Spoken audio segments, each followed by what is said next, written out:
Hello and welcome to बाईक्यूल्स। तो PYQ की सीरीज़ में चैप्टर चल रहा था न्यूरल कंट्रोल एंड कोऑर्डिनेशन, और आज ये सेकंड लेक्चर है जिसमें हम 11th से 20th क्वेश्चन तक डिस्कस करेंगे।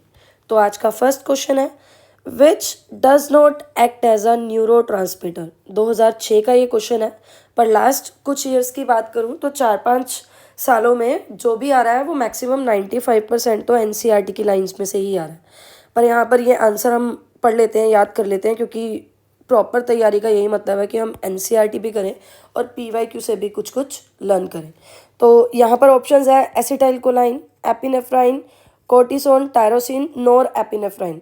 देखो, हमें और किसी का पता हो या ना पता हो, पर हम ह्यूमन फिजियोलॉजी में क्लास 11th में ये पढ़ चुके हैं। जो कोर्टिसोन है या फिर जो टायरोसिन है, ये कौन बनाता है, कौन से ग्लैंड से बनता है ये? तो ये एड्रीनल ग्लैंड से फॉर्म होता है। और इसका काम क्या है? ये एक तो बॉडी में फैट डिपोजिशन को मेंटेन करता है, और दूसरा ये बॉडी के अंदर प्रमोट करता है ग्लूकोज की स्टोरेज और सिंथेसिस को। नेक्स्ट क्वेश्चन है, 4 healthy people are in their 20s got involved in injuries resulting in damage and death of few cells। 4 healthy people हैं, उनका कोई एक्सीडेंट हो जाता है और जिसकी वजह से उन्हें इंजरीज होती हैं और कुछ सेल्स की डेथ हो जाती है, डैमेज हो जाते हैं। इनमें से कौन से सेल्स लीस्ट लाइकली हैं न्यू सेल से रिप्लेस होने वाले? ऑप्शन है liver cell, neurons, Malpighian layer of skin, osteocytes. तो देखो, लीवर सेल्स या बाकी ये जितने भी सेल्स हैं न्यूरॉन को छोड़कर, वो जो है वो डिवाइड करते हैं। एक प्रॉपर उनका लाइफ स्पैन होता है, हर थोड़े दिन में ये पुराने सेल नए सेल से रिप्लेस होते हैं। पर न्यूरॉन्स जो है ये स्पेशलाइज सेल्स हैं जो कंडक्ट कर रहे हैं और रिले कर रहे हैं इम्पल्सिस को, और इनके पास डिवीजन की कैपेबिलिटी नहीं है। तो हमारा आंसर क्या होगा? बी। आज का थर्ड क्वेश्चन है, Parkinson's disease characterized by tremors and progressive rigidity of limbs. जो पार्किंसन डिसीज़ है उसमें ये करेक्टरिस्टिक्स हैं ट्रेमर्स और progressive rigidity of limbs, is due to degeneration of brain neurons. ये ब्रेन के न्यूरॉन्स के डीजनरेशन की वजह से होता है। और इसके पीछे जो न्यूरो ट्रांसमीटर रिस्पॉन्सिबल है वो कौन सा है? तो वो है डोपामाइन। बेसिकली डोपामाइन की डेफिशिएंसी की वजह से ये होता है। आज का हमारा फोर्थ क्वेश्चन है, in the resting state of neural membrane diffusion due to concentration gradient if allowed would be। देखो, जब भी कोई न्यूरॉन मेम्ब्रेन रेस्टिंग स्टेज पर है, यानी एक्सोन के अंदर, एक्सोन के साइटोप्लाज्म में इनसाइड में पोटेशियम आयंस की ज़्यादा कंसंट्रेशन है और सोडियम आयंस की कंसंट्रेशन कम है।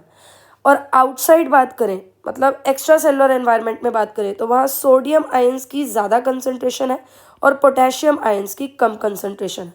तो अगर डिफ्यूज़न होता है तो सोडियम आयंस सेल के अंदर जाएंगे कंसंट्रेशन ग्रेडियंट की वजह से। यही चीज़ें यहाँ लिखी हुई है।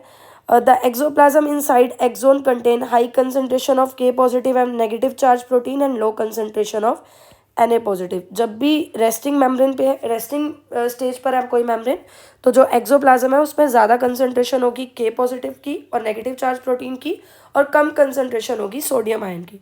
और इसी तरह से एक्सोन के बाहर जो फ्लूइड है वहाँ लो कंसंट्रेशन होगी के पॉजिटिव की और हाई कंसंट्रेशन होगी Na पॉजिटिव की।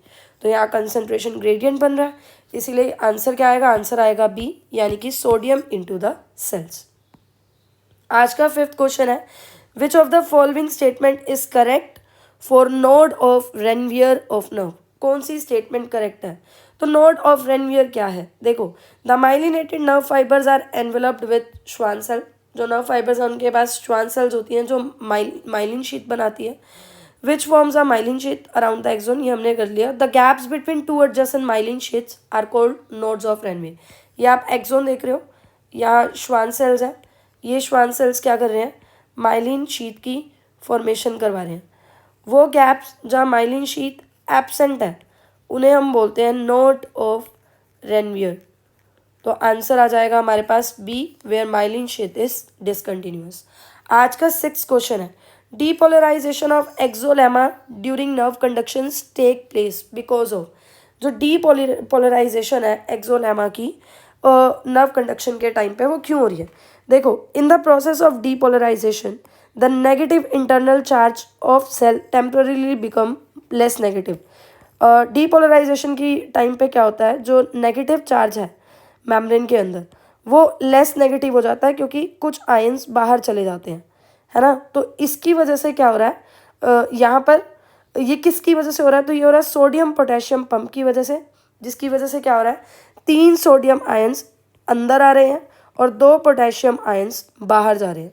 यानी कि आंसर क्या आएगा, Na moves inside and K positive moves outside. तो ऑप्शन बी इसका आंसर होगा। क्लियर। उसके बाद अगला है हमारे पास neuroglial cells are associated with, नाम से ही पता चल रहा है तो ये ब्रेन के साथ एसोसिएटेड है। इसके बाद अगला क्वेश्चन है Nissl's granule of nerve cells are made up of. देखो ये पहले भी रिपीट हो चुका है क्वेश्चन, दिस शोज कि क्वेश्चंस रिपीट होते हैं, इसीलिए पीवाईक्यू की इतनी इंपॉर्टेंस है। तो हमने पढ़ा था निसल्स ग्रैन्यूल जो सेल बॉडी और डेंड्राइट्स में मिलते हैं, उसमें राइबोसोम्स होंगे और रफ एंडोप्लाज्मिक रेटिकुलम यानी आरईआर होगा। तो ऑप्शन सी हमारा correct answer.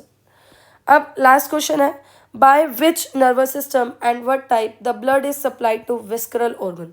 Blood visceral organ तक कैसे जाता है, तो देखो इसके लिए आपने पढ़ा होगा जो नर्वस सिस्टम है वो 2 कैटेगरीज में डिवाइडेड है, सेंट्रल नर्वस सिस्टम और पेरिफेरल नर्वस सिस्टम। आगे पेरिफेरल नर्वस सिस्टम 2 हिस्सों में डिवाइडेड है, एक तो सोमैटिक नर्वस सिस्टम और ऑटोनोमिक नर्वस सिस्टम।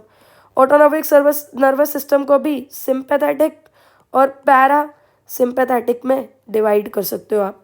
अब ये जो विस्करल नर्वस सिस्टम है ये इसी पेरिफेरल नर्वस सिस्टम का ही पार्ट है ना, जिसके अंदर नर्व्स, फाइबर, गैंग्लिया और प्लेक्सिस सब आ रहा है। इसकी वजह से क्या हो रहा है, इम्पल्सिस ट्रैवल हो रही है सेंट्रल नर्वस सिस्टम से विस्करा यानी इंटरनल ऑर्गन तक, और विस्करा से यानी इंटरनल ऑर्गन से सेंट्रल नर्वस सिस्टम तक।